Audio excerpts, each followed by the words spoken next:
Good morning teachers.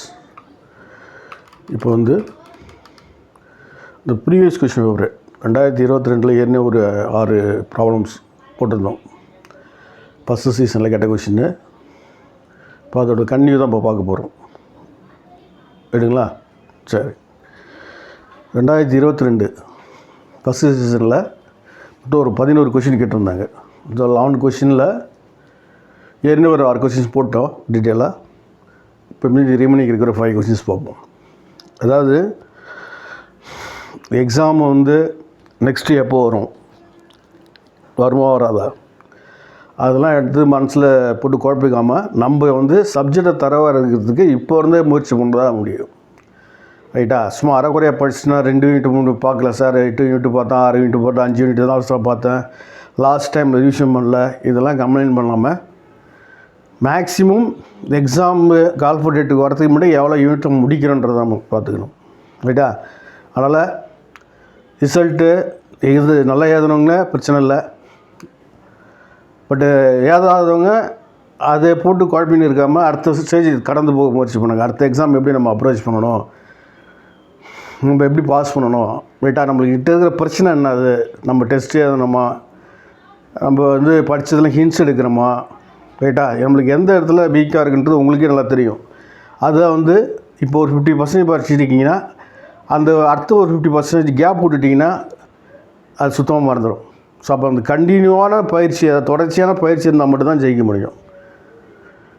ரைட்டா? அடுத்தது UGDRB வரும்போது பாலிடெக்னிக் டிஆர்பி வரும் கண்டிப்பாக நெக்ஸ்ட் இயரில்.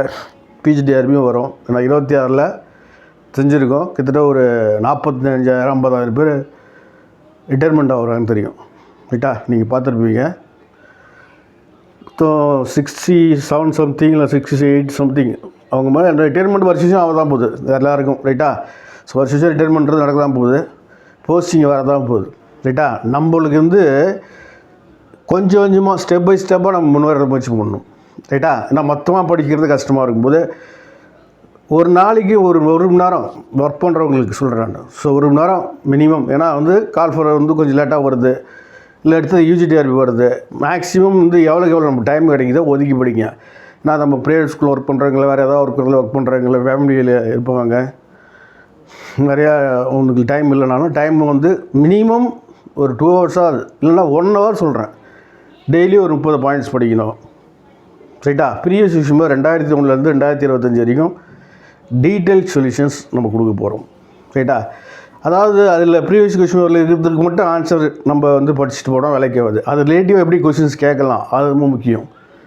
அதனால் இப்போ இருந்தே படிக்க ஆரம்பிச்சிங்கன்னா தான் ரிசல்ட் கிடைக்கும், நல்ல ரிசல்ட்டு. கால்ஃபர் டேட் வந்துட்டோன்னே நம்ம படிக்கணும் அப்படின்னு வச்சிங்கன்னா சக்ஸஸ் பண்ணவே முடியாது.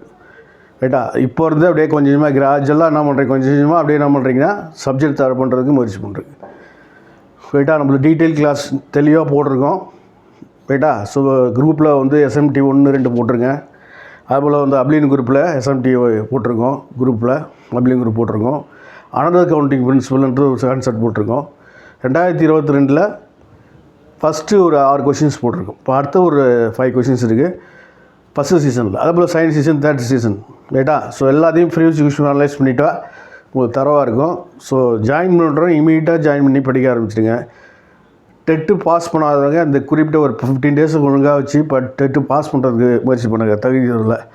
அப்போ நியமன தேர்வு பண்ணுறதுக்கு ஈஸியாக இருக்கும். பாஸ் பண்ணவங்க, டெட்டு ஆல்ரெடி என்ன பாஸ் பண்ணவங்க இமீடியட்டாக ஜாயின் பண்ணி படிக்க ஆரம்பிச்சிடுங்க. ரைட்டுங்களா? சரி. இப்போ பார்த்தீங்கன்னா ஸோ இது இப்போ வெக்டார் ஃபேஸு, ஃபீல்டு தியரியில் இருந்தெல்லாம் கொஷின்ஸ். ஏன்னா நம்ம வந்து குரூப் தியரி, ரிங் தியரியில் இருக்கிற கொஷின்ஸ் பார்த்துட்டோம். இதில் இருக்கிற கொஷின்ஸ் பார்க்குறோம். ஃபஸ்ட்டு பாருங்கள், basis for the vector space C/R. ரைட்டா? இதில் இருக்கிற ஒரு 2 வாட்டி இந்த கொஷின்ஸ் கேட்டிருக்காங்க. C/R இது வந்து நம்ம வந்து இந்த வாட்டி கொஷின் கேட்டிருக்காங்க. வேறு எப்படி கேட்கறதுக்கு சான்சஸ் இருக்குது. இது இந்த ஒரு கொஷினே கிட்டத்தட்ட ஒரு 2 வாட்டி கொஷின் கேட்டிருக்காங்க. ரைட்டா? இதுக்கு ஆப்ஷன் பார்த்தீங்கன்னா உங்களுக்கு C/R வந்து 1, அதாவது என்ன சொல்கிறாங்கன்னா டைமென்ஷன், அல்ல சொல்கிறோம் டைமென்ஷன் ஆஃப் பேசிஸ். ரைட்டா? இந்த பேசிஸ் என்னென்னா 1, அதாவது ஃபஸ்ட்டு இந்த ஆன்சர் தான் ரைட்டு. ரைட்டா? ஏன்னா காம்ப்ளெக்ஸ் நம்பர் C/R கொடுத்ததுனால ஆன்சர் அது 1, தான் இதுக்கு ஆன்சர் ரைட்டு. ஸோ அது ரிலேட்டிவ் என்னென்ன பாயிண்ட்ஸ் இருக்கலாம் அப்படின்னு பார்த்தீங்கன்னா இதுக்கு ஆன்சர் வந்து 1, i. சரி, இப்போ இது ரிலேட்டிவ் என்னென்ன ஆப்ஷன் வரலாம் அப்படின்னு பார்த்தீங்கன்னா, இது வந்து டைமென்ஷன் சேர்க்கலாம்.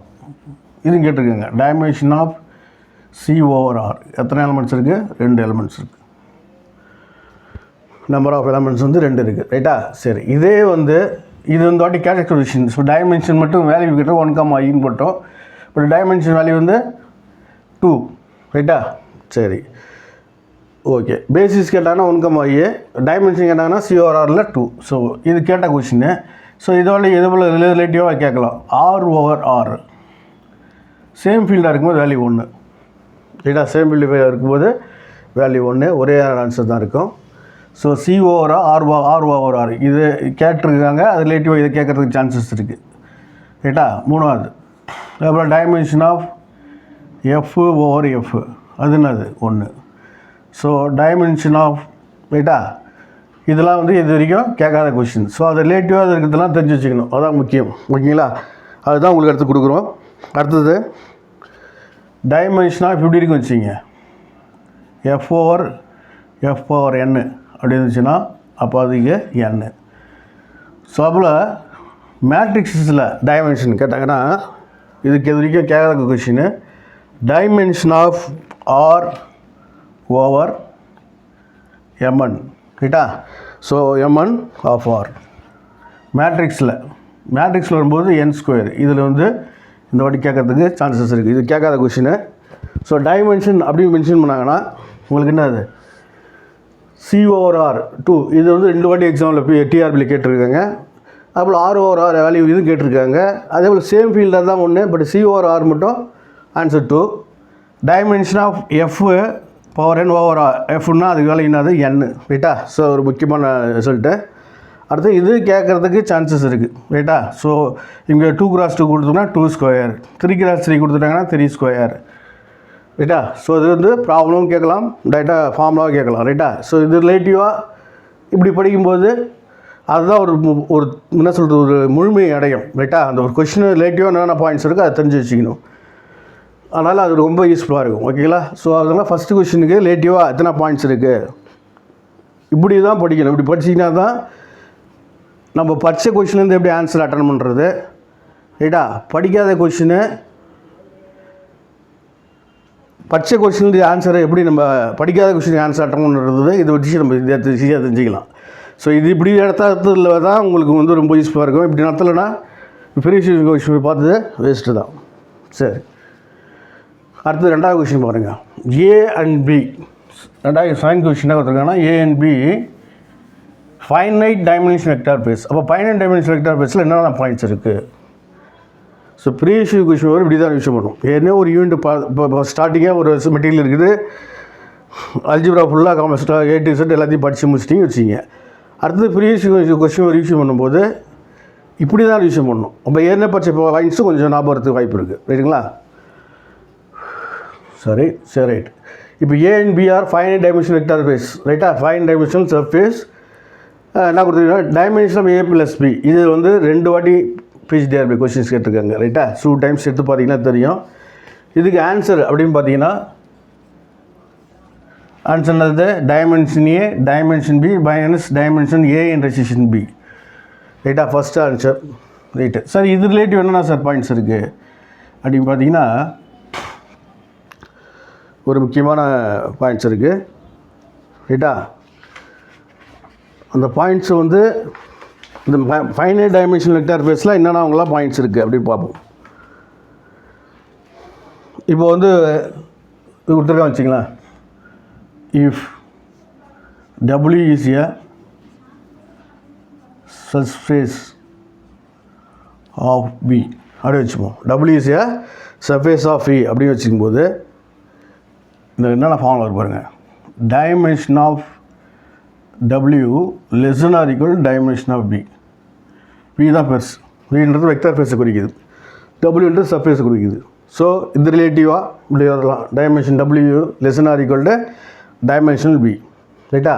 சரி, அது ரிலேட்டிவாக சம்மந்தம் எல்லாத்தையும் படிக்கும்போது உங்களுக்கு தெளிவான ஐடியா கிடைக்கும். அதே போல் dimension of W divided by B. ரைட்டா? ஸோ W divided by Bனா அதுக்கு என்ன ஃபார்முலா கொடுத்துருக்காங்கன்னா ஸோ v by dv எது பெருசோ அதுதான் மேலே வரும். Vector space divide by surface. ரைட்டா?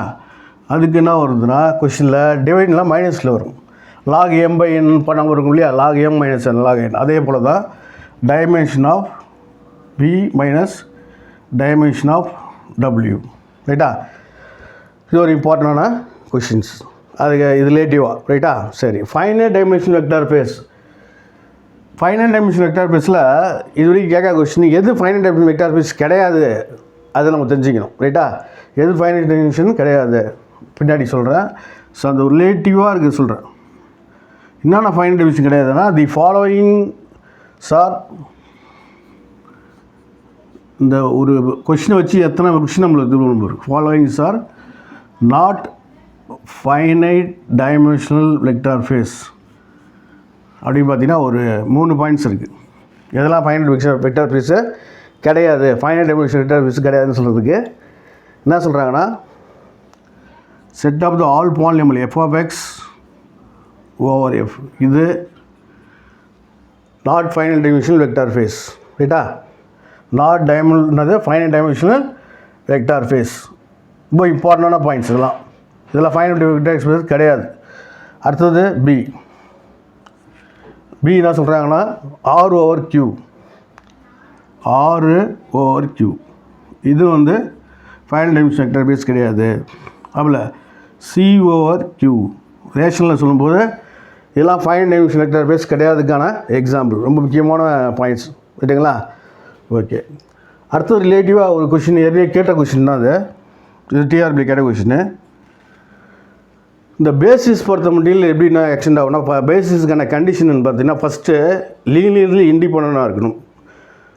ரைட்டா? அப்புறம் ஸ்பேன் வி கொண்டு வரணும். அதான் நான் சொல்கிறேன் 2 பாயிண்ட்ஸில் முக்கியமாக பேசிஸ் கண்டுபிடிக்கிறது முதல் ஷார்ட் கட்டுனால அது லீனியர்லி இண்டிபெண்டண்டாக இருக்கணும்.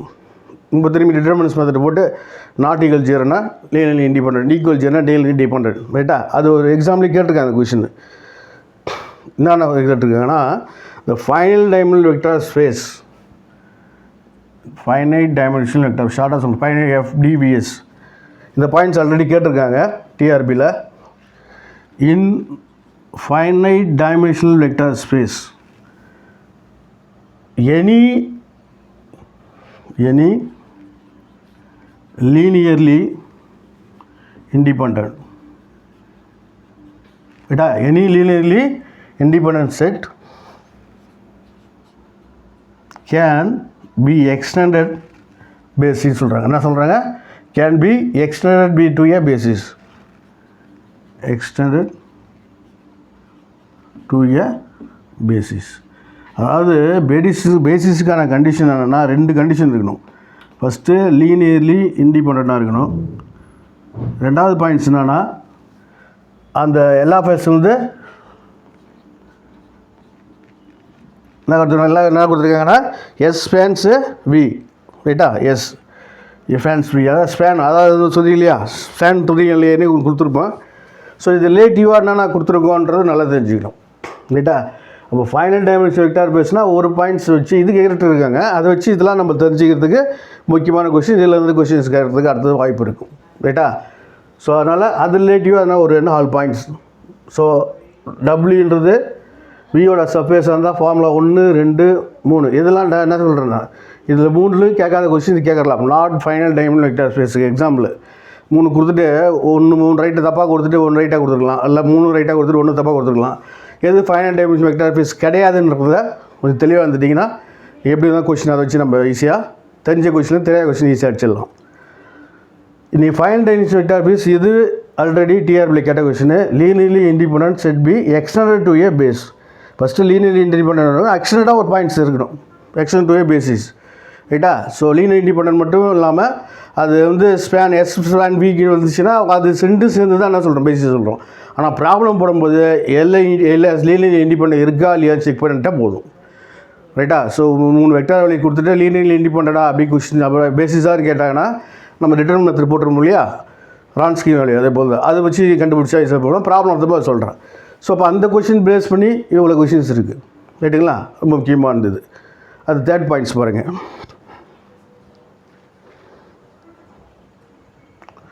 ஒரு கொஷினும் இப்படி நம்ம படிக்கும்போது கண்டிப்பாக நம்ம எப்படி கொஷின்ஸ் கேட்டாலும் அட்டன் பண்ணிடலாம். ப்ரீவியஸ் கொஷின் வர இப்படி தான் நம்ம ரிவிஷன் பண்ணணும். ஸோ அது சம்மந்தப்பட்ட ரிலேட்டிவான பாயிண்ட்ஸ் என்னென்ன இருக்கோ அதெல்லாம் நம்ம தெரிஞ்சுக்கணும். ரைட்டுங்களா? அப்படி தேர்ட் கொஷின் பார்த்தீங்கன்னா படித்து பாருங்க தெரியும். என்ன கொடுத்துருக்காங்கன்னா ஒரு ரிசல்ட்டு அது அப்படியே கொடுத்துருக்காங்க.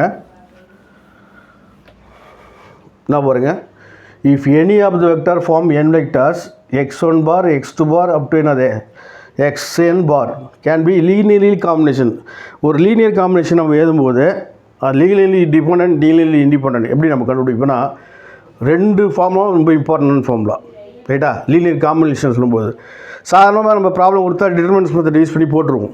W நாட் ஈக்குவல் ஜீரோனா linearly independent, W equal zero அதாவது வந்து டிட்டர்மினன்ஸ் Wன்னு சொல்கிறீங்களே அந்த இது மேட்ரிக்ஸ் ஃபார்முலா நம்ம போட்டு ஈஸியாக கண்டுபிடிச்சிடலாம். ட்ரான்சிங் ஃபார்முலா டிஃபரன்ஸ் ஈக்குவேஷன் படிச்சிருக்கோம். ஸோ அதை மேட்ரிக்ஸ் டிட்டர்மினன்ஸ் மெத்தட் ஈஸியாக போட்டு கண்டுபிடிச்சிடலாம். பட்டு ஈக்குவேஷன் லீனியர் காம்பினேஷன் கொடுத்தா ஒரு 2 ஃபார்முலாஸ் இருக்குது. ரிலேட்டிவாக லீனியர் காம்பினேஷன் கொடுத்தா ஒரு 2 ஃபார்முலாஸ் இருக்குது. ஃபஸ்ட் லீனியர் காம்பினேஷன் ஒன்றும் இல்லை, வெக்டாரையும் ஸ்கேலரையும் சேர்த்து வச்சு எதுவும் இல்லையா? ஸோ அதெல்லாம் சொல்ல வராங்கன்னா α1 v1 α2 v2. ஸோ அப்படி நம்ம எழுதுறோம். இல்லை முக்கியமான 2 பாயிண்ட்ஸ் என்னென்னு பார்த்தீங்கன்னா, இப்போ லீனியர் காம்பினேஷன் எப்படி எழுதுவோம்? தேர்ட் கொஸ்டினுக்கு இப்போ லீனியர் காம்பினேஷன்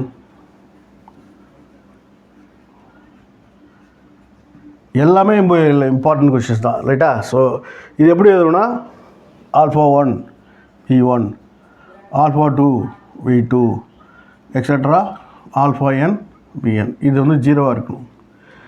இந்த ஆல்ஃபா வேல்யூ இந்த ஸ்கேலார் வேல்யூ வச்சு தான் நம்ம டிஃபைன் பண்ணுறோம். லீனியர்லி இண்டிபெண்டா லீனியர்லி டிபெண்டன்ட் 2 கண்டிஷன் இருக்குது. ரைட்டா? அதாவது ஆல் ஆர் 0 எல்லா ஆல்ஃபாயும் 0 வந்துச்சுன்னா ஆல் ஆல்ஃபா ஈக்குவல் டு 0 எல்லாமே 0 வந்துச்சுன்னா எல்லா ஆல்ஃபாயும் 0 வந்துச்சுன்னா என்ன சொல்கிறோம்? லீனியர்லி டிபெண்டன்ட் சொல்கிறோம். லீனியர்லி டிபெண்டன்ட் சொல்கிறோம். எல்லா ஸ்கேலார் வேல்யூயும் 0 வந்துச்சுன்னா லீனியர்லி டிபெண்டன்ட். சரி, அடுத்து நான் சொல்லிக்கிறேன்னா, ஸோ நாட் ஆல் 0 சாரி ஒரு நிமிஷம், நாட் ஆல் 0 ஓகேவா?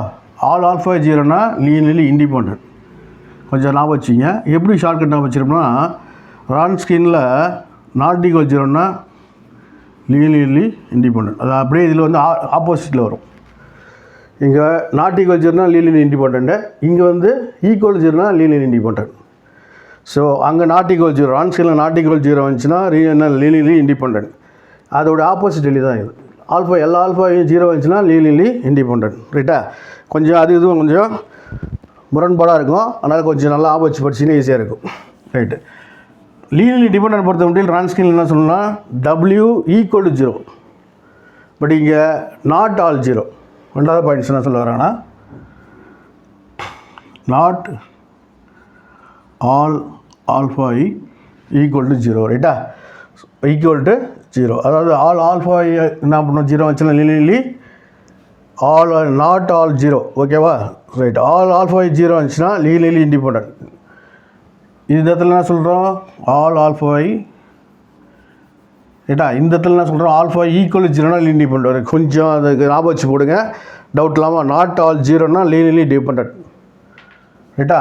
அப்போ நாட் ஆல் 0 அதாவது ஏதாவது ஆல்ஃபா ஸ்கேலார் வேல்யூ இருக்கும் இருந்துச்சுன்னா, அப்படி இருந்துச்சுன்னா லீனியர்லி நான் சொல்கிறேன் டிபெண்டன்ட் சொல்கிறோம். ஓகேங்களா? Not all 0 linearly dependent, all alpha 0னா லீனியர்லி இண்டிபெண்டன்ட். குழப்பம்லாம் பார்த்துக்கணும். ரைட்டா? சரி, ரான்ஸ்கின் மெத்தட் பொறுத்தவரைக்கும் அப்படியே ஆப்போசிட்டாக இருக்கும். இப்போ நாட் ஆல் 0 அப்படின்னு என்னது? Linearly dependent. நாட் ஆல் 0னா எல்லா ஆல்ஃபாயும் 0 இருக்காது, ஏதாவது ஒரு வேலை இருக்கும். அது ப்ராப்ளம் போடும்போது ஈஸியாக லீனியர் காம்பினேஷனில் இப்போ 3x3னா நம்ம எஸ்என் டிட்டர்மினன்ட் மெத்தட்ஸ் போடலாம். சப்போஸ் 4x4ல் கொடுத்துட்டாங்கன்னா டைமென்ஷனை ரைட்டா, அப்போ வரப்போ நம்ம இந்த காம்பினேஷன் மெத்தட் யூஸ் பண்ணுவோம். அது எவ்வளோ ப்ராப்ளம் கேட்டிருக்காங்க, அதையும் நம்ம நடத்துவோம். இப்போதைக்கு இந்த ஃபார்முலா வச்சுங்க. லீனியர் காம்பினேஷன் பொறுத்த முடியல ஆல் ஆல்ஃபா ஈக்குவல் 0 இது ஆல்ரெடி கேட்ட கொஷின் தான். அப்படின்னா linearly independent. But not all alpha 0 எல்லா ஆல்ஃபாயும் 0ல் ஏதாவது ஒரு வேல்யூ இருக்கும், ஏதாவது ஒரு ஸ்கேலார் வேல்யூ நம்பரில் இருக்கும், இல்லை 0வாக இருக்காது. அப்படி இருந்துச்சுன்னா அதில் லீனியர்லி டிபெண்டன்ட். சரி சார், இதில் என்ன சொல்ல வராங்கன்னா கேன் பி லீனியர் காம்பினேஷன் அப்போ த ரெஸ்ட் n-1 வெக்டார்ஸ். அப்போ ரெஸ்ட் n-1 வெக்டார் தென் n வெக்டார்ஸ் ஆர் அப்படின்னு கேட்டிருக்கேன்னா ரொம்ப இம்பார்ட்டண்டான ஒரு ரிசல்ட் இது. இதுதான் ஆச்சுன்னா லீனியர்லி டிபெண்ட்ன்றது தான் சரியான ஆன்சர். லீனியர்லி டிபெண்ட் பின்றது தான் சரியான ஆன்சர். ஓகேவா? என்ன மீனிங்னா நாட் ஆல் ஜீரோ, எல்லாமே ஜீரோ கிடையாது, ஏதாவது ஒரு வேல்யூ கண்டிப்பாக இருக்கும். அதுக்கு தான் சொல்கிறேன் ரிசல்ட்டை நான் வச்சுக்க ரிப்பீட்டடாக கேட்குற கொஸ்டின் தான் அது. So of the rest n-1 vectors then n vectors are linearly எப்படி இருக்கும், டிபெண்டாக இருக்கும் ஒரு ரிசல்ட். அது சம்மந்தப்பட்ட பாயிண்ட்ஸ் தான் இங்கே கொடுத்துருக்கு. ஸோ இப்படி கம்பேர் பண்ணி படிங்க. சும்மா அதை நானும் படிக்கிறேன்னு சொல்லிட்டு சும்மா உட்காந்து படிச்சுட்டு அரைவரையாக படிச்சுட்டு எக்ஸாம் பாஸ் பண்ண முடியுமா முடியாதான்னு போட்டு குழப்பின்னு இருக்கக்கூடாது. ரைட்டா? எல்லாமே இப்படி தான் கொஸ்டின் ரிவிஷன் பண்ண போகிறோம். எல்லா 10 யூனிட் இப்படி தான் ரிவிஷன் பண்ண போகிறோம். இந்த நியூ யூனிட்ஸை தவிர, ஏன்னா நியூ யூனிட்ஸ் இப்போ தான் கொஸ்டின் பேப்பர் வந்துருக்கு இல்லையா 25. ரைட்டா? ஆனால் அதில் நம்ம ஏற்கனவே வந்து பாலிடெக்னிக் டிஆர்பியில், யூஜிடிஆர்பியில், டிஎன்பிசி எம்எஸ்சி லெவல் கொஸ்டின் பேப்பர்லாம் வந்து அது ஏற்கனவே கேட்ட கொஸ்டின் நிறையா இருக்குது. ஸோ அது வந்து நம்ம கலெக்ட் பண்ணி டாப்பாலஜிக்கு, இந்த கிளாசிக்கல் மெக்கானிக்ஸுக்கு, நியூரல் அனாலிசிஸ் பண்ணிக்கலாம். மற்றபடி மீதி இருக்கிற 8 யூனிட்டும் இந்த ப்ரீவியஸ் கொஸ்டின் பேப்பர் நல்லா தரவாக பார்த்துட்டாலே உங்களுக்கு ஒரு கான்ஃபிடென்ட் கிரியேட் ஆகிடும். ரைட்டா? பட் இப்படி வச்சு தனியாக நோட்டை போடுங்க. ப்ரீவியஸ் கொஸ்டின் பேப்பருக்கு எல்லாமே யூடியூப்பில் போட முடியாது. தனியாக நம்ம வெப்சைட்டில் நிறையா வீடியோஸ் இருக்கும், 1-2 தான் யூடியூப்பில் போட முடியும். ரைட்டா? ஸோ அதனால் வந்து அழகாக பிளான் பண்ணி ப்ரீவியஸ் கொஸ்டின் பேப்பருக்கும் தனியாக ஒரு நோட்டு போடுங்க. ரைட்டா? ஸ்டடி மெட்டீரியல் நம்ம என்ன தான் அனுப்பிச்சாலும் நீங்கள் நோட்ஸ் எடுக்கணும். கிளாஸ் நடத்தினாலே நோட்ஸ் எடுக்கணும், அதுக்கு ஒரு தனியாக நோட்டு 2 நோட்டு போடுங்க. ரைட்டா? ஸோ ஆன்லைன் கிளாஸ் நடத்துகிறோம்லையும் அதுக்கு ஒரு நோட்டு, ப்ரீவியஸ் கொஸ்டின் நடத்துகிறோம்லையும் அதுக்கு தனியாக நோட்டு, 2 வச்சிங்கன்னா ஒரு யூனிட்டுக்கு 2 நோட்டு போட்டிங்கன்னா ரைட்டா? ஸோ எவ்வளோக்கு எவ்வளோ பேஜ் வருதோ ரொம்ப யூஸ்ஃபுல்லாக இருக்கும். சும்மா அரைக்குறையாக படிச்சுன்னா இருக்கிறது 10 பாயிண்ட்ஸ் அழகாக படித்து நீங்கள் என்ன பண்ணணும், மெமரி பண்ணி ஒப்பிக்க வேண்டியது தான். ரைட்டா? ஸோ அதை ரெக்கார்ட் பண்ணி வச்சுக்க சொல்கிறேன். நிறையா வாய்ப்புகள் இருக்குது. அதை நம்ம சரியாக பயன்படுத்தாமல் இருக்கிறது தான் ஒரு வாட்டி எக்ஸாம் அடுத்தது எப்போ ஒரு யோசிக்குது. படிக்க வேண்டியதை பிளான் பண்ணி தெளிவாக படிச்சுட்டுனா எப்போ எக்ஸாம் வந்தாலும் நம்ம ரெடியாக இருக்கணும். ரிவிஷன் மட்டும் ஈஸியாக இருக்கும். எடுக்கிற நோட்ஸ் மேத்தமெட்டிக்ஸ் பொறுத்தவரை நோட்ஸ் நல்லா எடுக்கணும், நீட்டாக எடுக்கணும். இதை ப்ரீவியஸ் கொஸ்டின் நல்லா தரவு பண்ணணும். ஆன்சர் மட்டும் நிறைய பேர் பண்ணணும்னு போயிட்டு அங்கே போய் தப்பு பண்ணியிருக்காங்க. குற்றத்தனமாக படிச்சிங்கன்னா வேலைக்கு ஆகாது. ரைட்டா? ஸோ அது ரிலேட்டிவாக இப்படி தான் படிக்கணும். இப்படி படித்தா தான் இந்த தெரிஞ்ச கொஷினு டேரக்ட் கொஷின் ஈஸியாக அட்டன் பண்ணிடலாம், தெரியாத கொஷினும் தெரிஞ்ச கொஷின் வந்து ஈஸியாக ஃபில் பண்ணலாம். ஸோ கிட்டத்தட்ட ஒரு 110 கொஷினில் கிட்டத்தட்ட ஒரு 40-50 கொஷின் இதுலேயே உங்களுக்கு வந்துடும். ரைட்டா? ஸோ 50 கொஷின் எடுக்கிறது மேக்ஸில் எடுக்கிறோன்னா மீதி அழகாக கொஞ்சம் மீதி சப்ஜெக்ட் தர பண்ணிட்டீங்கன்னா கிட்டத்தட்ட ஒரு 90 கொஷின் மேக்ஸில் அடிக்கிறதுக்கு ஈஸியாக பண்ணுவான். மேக்ஸ்லேயே பாஸ் பண்ணிட்டு வந்துடலாம். ஸோ அதுதான் பிளான் பண்ணணும். ரைட்டா? சைக்காலஜினா தான் தலைக்கே நான் படித்தாலும் அவன் கொஷின் கொடுக்குறது தான் அவன் சொல்கிற ஆன்சர் தான். அதனால் படிக்காமல் இருக்குல்ல, சைக்காலஜி தனியாக படிக்கணும். பட் மேக்ஸை வந்து மேஜரில் ஃபுல்லாக எப்படி கொஷின் கேட்டாலும் அட்டன் பண்ணுறப்போ ரெடியாக இருக்கணும். ரைட்டா? அதுதான் உங்களுக்கு வெற்றி வாய்ப்பை பிரகாசப்படுத்தும். அது இப்போ இருந்தே கொஞ்சம் கொஞ்சமாக படித்து தான் வேலைக்காகும். இப்போ திடீர்னு வந்து யூஜிடிஆர்பி நீனும் ஒருத்தர் அலௌன்ஸ் பண்ணுறான்னு வச்சிங்க, அப்போ போய்ட்டு உட்காந்து ஒன்று படித்து ஒன்றும் கிடையாது. அதான் முன்னாடியே படிக்க முயற்சி பண்ணணும். புரியுதா? சரி, அடுத்து பாருங்கள். இது ஒரு இம்பார்ட்டன்ட் ரிசல்ட்டு. இதுவும் 2 வாட்டி கொஷின்ஸ் கேட்டிருக்காங்க. ரைட்டா? இப்போ என்ன question, the finite field, fixed field, finite field இதெல்லாம் வந்து கொஷின்ஸு கண்டிப்பாக ஒரு கொஷினாக இருக்கும். ஃபீல்டு தெரியல 2-3 கூட சில வாட்டி கேட்டிருக்காங்க. இது காஷி தியரம்னு ஞாபகம் வச்சுக்கணும். அதுலேயே அந்த ரிசல்ட் வரும். காஷி தியரம் தெரிஞ்சுங்க. இப்போ இதை எப்படி கொண்டு வரும், அது ரிலேட்டிவான நான் பாயிண்ட்ஸ் கொடுக்க போகிறேன் பாருங்கள். If the finite field F has P power n elements, P power n elements.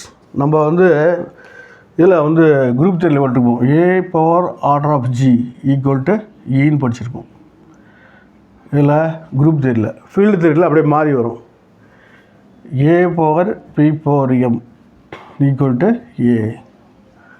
ரைட்டா? A power P power M equal to A. இதுதான் வந்து ஃபீல்டு தியரியில் ரிசல்ட். அது ரிலேட்டிவாக தான். ரைட்டா? ஸோ இப்போ என்ன சொல்ல வரோன்னா, இது ரிலேட்டிவ் என்னென்ன பாயிண்ட்ஸ் இருக்குது அப்படின்னு பார்ப்போம். இதில் முக்கியமாக ஒரு 2-3 பாயிண்ட்ஸ் இருக்குது.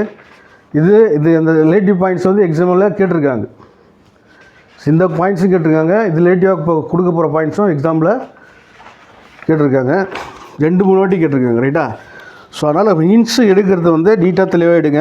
இந்த நோட்டை போட்டு ஏதரை பார்க்குறது யாருமே கொண்டு வரதில்லை. சும்மா அப்படியே கையில் என்ன கிடைக்குதோ நோட்டில் வச்சு ஏறுறது. ரைட்டுங்களா? அது நம்மளுக்கு ரொம்ப கஷ்டம். இதில் முக்கியமாக இருக்கிற பாயிண்ட்ஸ் பாருங்கள். ஃபஸ்ட்டு இப்போ இதுக்கு என்ன ஆன்சர் அப்படின்னு பார்த்தீங்கன்னா, உங்களுக்கு ஆன்சர்னா அது A power P power M equal to இதுதான் அதுக்கான ஆன்சரு. ஸோ இது ரிலேட்டிவ் என்னென்ன இருக்குது அப்படின்னு பாருங்கள். First finite field. Finite field இந்த கொஸ்டின் கொடுத்துருக்கான். Finite field F has B power elements, F has B power M elements. இப்படி இதில் இது கொடுத்தது, இது கொடுத்த ஒரு ரிசல்ட் அவனே கொடுத்துட்டாங்க. மீதி அதில் என்னென்ன ரிசல்ட் இருக்குது அப்படின்னு பார்த்தீங்கன்னா A power P power M, இதான் சொல்ல முடியாது. அது ஆன்சர்னாது A power P power M equal to A. இது ஒரு ரிசல்ட், அதான் நம்ம சொல்லிட்டோம் ரைட்டா. ஒன்று என்ன கொடுத்துருக்காங்கன்னா சைன் பாயிண்ட்ஸு இதே ஃபைனைட் ஃபீல்டில் ஸ்பில்ட்டிங் ஃபீல்டாக இருக்கும்போது, எது ஸ்பில்ட்டிங் ஃபீல்டாக இருக்கும்போது அதுக்கு ஒரு ஃபீல்ட் ஆஃப் ஃபைனல் ஃபீல்டை பொறுத்த முடியல ரெண்டு கண்டிஷன். ஃபைனைட் ஃபீல்டு எஃப்ஹாஸ் இது போட்டு இது general finite field F has P power M எலமெண்ட்ஸ்னால் 2 பாயிண்ட்ஸ். ஒன்று A power P power M equal to A, அது ஒரு பாயிண்ட்ஸு. இன்னொரு பாயிண்ட்டு அதே ஃபைனைட் ஃபீல்டு ஃபில்டிங் ஃபீல்டாக இருக்கும்போது அது எப்படி ஈக்குவேஷன் வருதுன்னா X power P power M minus X ரைட்டா, மைனஸ் எக்ஸு ஓவர் எஃப், இப்படி ஒரு ரிசல்ட் இருக்குது. இது கேட்கல, இது கேட்குறதுக்கு சான்சஸ் இருக்குது. So final field F has P power NM எலமெண்ட்ஸ்னால் ஃபர்ஸ்ட் என்ன கொடுத்துருக்கு, இதுதான் அவங்க கொஸ்டினை கேட்டுட்டாங்க. A power P power M equal to A பெட்டு. சப்போஸ் அது ஃபில்டிங் ஃபீல்டாக இருந்துச்சுன்னா X power P power M minus X, இந்த ப்ளஸ் ஏ வச்சுன்னா மைனஸ் எக்ஸ்னு ஆகிடும், மைனஸ் ஏன்னு ஆகிடும். அதுக்கு ஏல கொடுத்துருக்காங்க, இங்கே எக்ஸில் கொடுத்துருக்காங்க, ஒரு வித்தியாசம் இல்லை. இந்த ப்ளஸ் எதெல்லாம் வச்சுன்னா ஆகிடும் A power P power M minus A, அந்த ஸ்டெப் தான் இங்கே எக்ஸில் இருக்குது, வேறு புதுசாக இல்லை. அதுலேருந்து கொஞ்சம் மாடிஃபை பண்ணி இருக்கும் ஸ்பில்ட்டிங் ஃபீல்டாக இருக்கும்போது ரைட்டா. அதனால் கொண்டு போயிட்டு ஓவர் எஃப். சரி, இன்னும் இல்லாமல் எக்ஸ்ட்ரா 2 பாயிண்ட்ஸ் இருக்குது. இது நம்ம எதிர்பார்க்கலாம். என்னன்னா ஜென்ரலாக ஒரு இது தவிர 3வது பாயிண்ட்ஸ், அதாவது 2 பாயிண்ட்ஸாக இது வந்து நான் ஃபைனைட் ஃபீல்டெலாம் சொல்கிறேன். இன் ஜென்ரல் ஹின்ஸ் தெரிஞ்சுச்சிங்க, நோட் போட்டு இது கேட்குறதுக்கு சான்சஸ் இருக்குது. என்னன்னா இப்போ ஃபைனல் ஃபீல்டு தானே பார்க்குறோம் ரைட்டா. இஃப் நான் சொல்ல வராங்கன்னா ஃபைனல் ஃபீல்டு பற்றி தான் பேச்சுன்னு இருக்கோம். ஃபைனைட் ஃபீல்டு என்ன அது எஃப்ஹாஸ் பி பவர் எம் எலமெண்ட்ஸா, அதை தான் நான் கார்டினல் ஆட்டில் சொல்ல போகிறேன். என்ன சொல்கிறாங்கன்னா கார்டினல் ஆட்டில்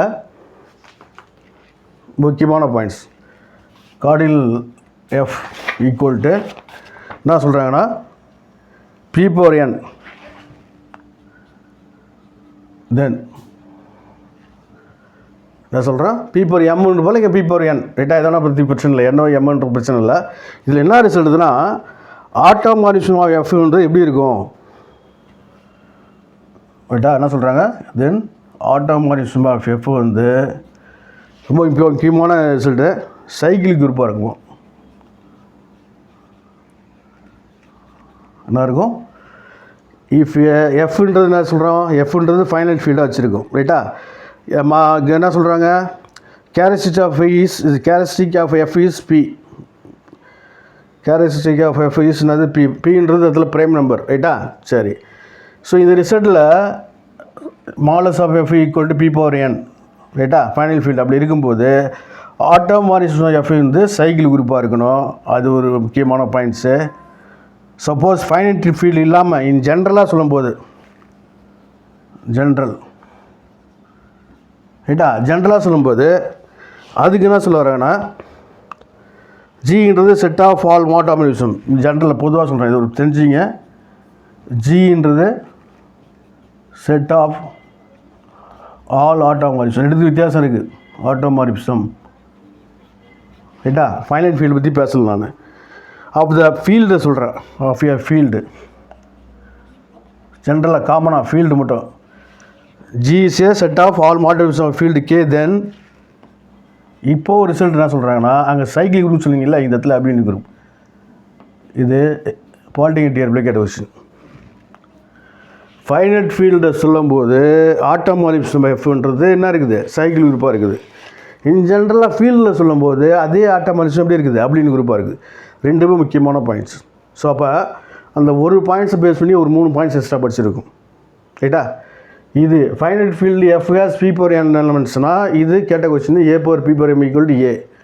அதே அந்த ஃபைனல் ஃபீல்டு ஃபில்டிங் ஃபீல்டாக போது அது என்ன வருது X power P power M minus X over F ரைட்டா. சரி, ஃபைனைட் ஃபீல்டில் சொல்லும்போது ஆட்டோமாரிசம் இந்த கண்டிஷன் வந்து மாடல்ஸ் ஆஃப் எஃப் என்ன சொல்கிறாங்க கார்டினல் எஃப் பி பவர் என். தென் ஆட்டோமாரிசம் எஃப் வந்து எப்படி இருக்கும் சைக்கிளிக் குரூப்பாக இருக்கும். ஃபைனைட் ஃபீல்டில் சொல்லும்போது ஜென்ரலாக ஃபீல்டில் மட்டும் பேசும்போது அந்த ஆட்டோமாரிசம் எப்படி இருக்கும் அப்படின்னு குரூப்பாக இருக்கும். முக்கியமான ரிசல்ட்ஸ் சரிட்டா. அப்போ ஒரு கொஷின் நம்ம அதை வச்சு அது ரிலேட்டிவான பாயிண்ட்ஸ் முக்கியமான பாயிண்ட்ஸாக எடுத்து கொடுத்துருக்கோம். எஸ்டிஎஸ் சார் புக்கில் அழகாக இருக்குது. ஸோ ஃபைனைட் ஃபீல்டில் அது தவிர 3 பாயிண்ட்ஸ் எக்ஸ்ட்ரா கொடுத்துருக்கோம் ரைட்டுங்களா. மொத்தம் ஒரு 4 பாயிண்ட்ஸில் வருது. ஸோ இப்படி பண்ணிங்கன்னா எக்ஸாம் ரொம்ப ஈஸியாக இருக்கும் ரைட்டா. ஸோ இப்போ 3-4 பாயிண்ட் கொடுத்துட்டேன், எல்லாத்துக்கும் டீட்டெயில் கொடுத்துட்டேன். இப்படி ஹின்ஸு ப்ரீவியஸ் விஷயம் ஒன்றும் 2001 2025 வரைக்கும் எல்லாத்தையும் நடத்திட்டுனா கிட்டத்தட்ட எல்லாமே உங்களுக்கு அந்த சப்ஜெக்டை பற்றி ஃபுல் ஐடியாவே வந்துடும் ரைட்டா. நான் ஒரு கொஷினும் பார்க்கும்போது அதை மட்டும் நம்ம அந்த கொஷினுக்கான ஆன்சர் மட்டும் பார்க்கல, அது சம்மந்தப்பட்ட பாயிண்ட்ஸ் எடுத்து உங்களுக்கு கொடுக்குறோம் ரைட்டா. அதுதான் சரியாக பண்ணுறதில்ல யாருமே ரைட்டா. அதை மட்டும் சொல்லிட்டு போயிடுவாங்க. இன்னும் ப்ராப்ளம் வரும்போது அதில் இன்னும் நிறையா பார்க்குறோம் ரைட்டா. ஓகே, இப்போ நம்ம ப்ரீவியஸ் கொஷின் போகிற தனியாக என்ன சொல்லிக்கிறேன் நோட்டு போட்டதுங்க, அது தனியாக நோட்டு போட்டது அதுக்கு ஒரு தெளிவான ஒரு ஐடியா கிடைக்கணும். சரி, நீங்கள் சப்ஜெக்ட் படிக்கிறீங்க, ஒரு யூனிட்டை தர பண்ணுறீங்க, அதே சமயத்தில் அதோட அந்த யூனிட்டை முடிக்கிறதுக்குள்ளே ப்ரீ யூனிட் கொஷின் பேப்பரும் ஃபுல்லாக முடிச்சுட்டு அதுக்கப்புறம் டெஸ்ட் எழுதும்போது உங்களுக்கு தெளிவான ஐடியா கிடைக்கும். ஒரு கொஷின் எப்படி நம்ம அப்ரோச் பண்ணுறது, தெரிஞ்ச கொஷின் எப்படி தப்புலாம் பண்ணுறது, தெரியாத கொஷின் எப்படி தெரிஞ்ச கொஷின்லேருந்து கண்டுபிடிக்கிறது, ஆன்சர் கண்டுபிடிக்கிறது, இதெல்லாம் வந்து இந்த ப்ரீவியஸ் யூனிட் டிஸ்கஸ் பண்ணும்போது ஃபுல் ஐடியா வந்துடும் ரைட்டா. பார்த்துங்க, அதை இப்போது ஸ்டார்ட் பண்ண ஆரம்பிச்சிருக்கோம் பார்த்துங்க. இப்போ வந்து 5வது பாயிண்ட்ஸ் ஃபைனைட் எக்ஸ்டென்ஷன். ஃபைனைட் எக்ஸ்டென்ஷன்னா என்ன சார் ஆன்சரு? ஃபைனைட் எக்ஸ்டென்ஷன்னா ரொம்ப சிம்பிளு ரைட்டா. ஃபைனைட் எக்ஸ்டென்ஷன் ஆன்சர் என்ன கொடுத்துருக்காங்கன்னா நார்மல் எக்ஸ்டென்ஷன் ஃபைனைட் எக்ஸ்டென்ஷன் 2 விதமாக இருக்குது ரைட்டா. அது ரொம்ப முக்கியம். ஃபைனைட் எக்ஸ்டென்ஷன்னா லெசன் ஆகிக்கொடுறோம் ஆர்டர் ஆஃப் K/Fன்றது பி ஆன்சர் ரைட்டா. இன்டர்ல டிக் போட்டுச்சிருக்கேன். ஃபைனைட் எக்ஸ்டென்ஷன்னா என்ன சொல்கிறோம் answer order of G of KF less or equal to K/F ரைட்டா. சரி, எப்போ இது நார்மல் எக்ஸ்டென்ஷன்னால் அந்த வேலை ஈக்குவல் ஆகிடும், நல்லா ஆச்சுங்க. அது சம்மந்தப்பட்ட ரிலேஷன் 5வது கொஷனுக்கு. இதே நார்மல் எக்ஸ்டென்ஷன் அந்த வார்த்தையில் நார்மல் எக்ஸ்டென்ஷன் ஃபைனைட் எக்ஸ்டென்ஷன் வார்த்தை எடுத்துகிட்டு நார்மல் எக்ஸ்டென்ஷன் போட்டால் அது ரிலேட்டிவ் வேணால் ஃபைனைட் எக்ஸ்டென்ஷன் தாட்டி கேட்டான். சப்போஸ் அந்த ஃபைனைட் எக்ஸ்டென்ஷன் வேர்ட்ஸ் எடுத்துகிட்டு நார்மல் எக்ஸ்டென்ஷன் போட்டால் அது 2மே ஈக்குவல் ஆகிடும். அது ஆர்டர் ஆஃப் G of K/Fன்றது ஈக்குவல் டு K/F ஆகிடும். ஸோ ரிலேட்டிவானது. அப்போ நார்மல் எக்ஸ்டென்ஷன் ஃபைனைட் எக்ஸ்டென்ஷனாக less or equal to, normal எக்ஸ்டென்ஷனாக ஈக்குவல் டு ரைட்டா. நார்மல்னால் அர்த்தம் நார்மலாக இருக்குது, அப்போ ஈக்குவல்டாக இருக்குதுன்னு வச்சுக்கிங்க. நார்மலாக சராசரியாக இருக்குதுன்னா ஈக்குவல்டாக இருக்குதுன்னு அர்த்தம். ஃபைனைட் எக்ஸ்டென்ஷன் அப்படின்னு வரும்போது லெஸ் ஆர் ஈக்குவல் டு வரும், நார்மல் எக்ஸ்டென்ஷன் போது நார்மலாக இருக்குதுன்னா ஈக்குவல் டு வரும் அப்படின்ற ஒரு ஷார்ட்கட்னா வச்சுங்க. முக்கியமான பாயிண்ட்ஸ் இது, இதோட ரிலேட்டிவான பாயிண்ட்ஸ். ஸோ இது கேட்டுக்கோங்க, இது கேட்குறதுக்கு இந்த பைப்புகள் இருக்குது ரைட்டா. ஸோ அதனால் இந்த ப்ரீவியஸ் கொஷின் பேப்பரை நம்ம 2001 2025 மட்டும் பார்க்காம பிஜி டேர் மட்டும் பார்க்க போதில்லை. ஸோ அது சம்மந்தப்பட்ட யூஜி டேபிள் என்ன கொஷின்ஸ் கேட்டிருக்காங்க, பாலிடெக்னிக் டிஆர் என்ன கேட்டிருக்காங்க, இதெல்லாம் நீங்கள் அறுத்தி முடிச்சுட்டு ஒரு question paper 2-3 question paper test எழுதிங்கன்னு வச்சிங்களேன். எல்ஜிபிளை பற்றி எல்லாத்தையும் அப்படி தான் ஒரு தெளிவான ஐடியா கிடைக்கும். இப்போ என்ன பண்ணணும், ஆரம்பத்துலேருந்து படிக்க ஆரம்பிச்சிடணும் ரைட்டா. 2 வருஷம் 3 வருஷம் படித்தவங்களே பாஸ் பண்ண முடியல. காரணம் அலட்சியம். அது சரியாக நோட்ஸ் எடுக்கிறது கிடையாது, டெஸ்ட் வச்சா ஃபாலோ பண்ணுறது கிடையாது. எல்லா சென்டர்லையும் அதே பிரச்சனை தான் வரும். அதுக்கான காரணத்தை நம்ம வந்து பாஸ் பண்ணுறதுக்கு என்ன வழியாக பார்க்க மாட்டோம், போனதை பற்றி தான் யோசிச்சுருப்போம் ரைட்டா. ஸோ ஆனால் அது இந்த வாட்டி என்னென்ன தப்பு பண்ணீங்க வேலை கிடைக்கிறவங்க எல்லா சென்டர் ஸ்டூடெண்ட்ஸும் சேர்த்து தான் சொல்கிறேன். என்னென்னா தப்பு பண்ணீங்க அதுக்கான சொல்யூஷன் உங்கள்கிட்டே தெரியும், உங்களுக்கே இருக்குது அந்த ஐடியா தெரியும். அதை நீங்கள் கரெக்டான முறையில் இந்த வாட்டி ஆரம்பத்திலே படிக்க ஆரம்பிச்சு அதை இம்ப்ளிமெண்ட் பண்ணிங்கன்னா கண்டிப்பாக ரிசல்ட்டு தைரியமாக இருக்கலாம். மேஜர்லேயே பாஸ் பண்ணுறது என்னை பொறுத்த முடியல ரைட்டா. ஜிகே சைக்காலஜி அதை படிக்க தான் போகிறீங்க. ஆனால் மேஜரை இப்போ இருந்தே படிச்சுட்டு போனீங்கன்னா அது 1 வருஷம் ஆகுதோ இல்லை 2 வருஷம் ஆகுதோ இல்லை 6 மாதமும் ஆகுதோ தெளிவாக அழகாக எக்ஸாம் எழுதிட்டு வந்துடலாம் ரைட்டா. ஸோ எல்லாமே டீட்டெயில் கிளாஸ் நடத்துகிறோம் ரைட்டா. ஸோ எவ்வளோ ஒரு யூனிட் சீக்கிரம் எவ்வளோ முடிக்க முடியுமோ முடிச்சு நிறைய டெஸ்ட் வைக்க தான் பிளான் பண்ணுறோம். ஸோ அதனால் டைம் வேஸ்ட் பண்ணாமல் இமீடியட்டாக ஜாயின் பண்ணி படிக்க ஆரம்பிச்சிருங்க ஓகேவா. ஸோ இப்போ 2022 இருக்கிற ஃபஸ்ட்டு சீசனில் இருக்கிற எல்லா 11 கொஷினுமே நடத்திட்டோம். அடுத்த second season, third season 1 by 1 அழகாக போடுவோம் ஓகேங்களா. ஸோ கான்ஃபிடண்ட்டாக இருங்க, இப்போயே ஜாயின் பண்ணி படிங்க, டைம் மட்டும் வேஸ்ட் பண்ணாதீங்க ரைட்டா. இந்த வாய்ப்பு நம்மளுக்கு ஒரு ஜாப் இருக்குது, அதை நோக்கி நம்ம போகிறோம் ரைட்டா. அது ஒரு தவம் போல தான். அது நம்ம சரியான முறையில் பண்ணுறோமா, போனாட்டி என்னென்ன தப்பு பண்ணணுமோ அதை மாற்றிக்கிட்டு இந்த சரியாக முயற்சி பண்ணிங்கன்னா கண்டிப்பாக ரிசல்ட் இருக்கும் ரைட்டா. பார்த்துக்கலாம்.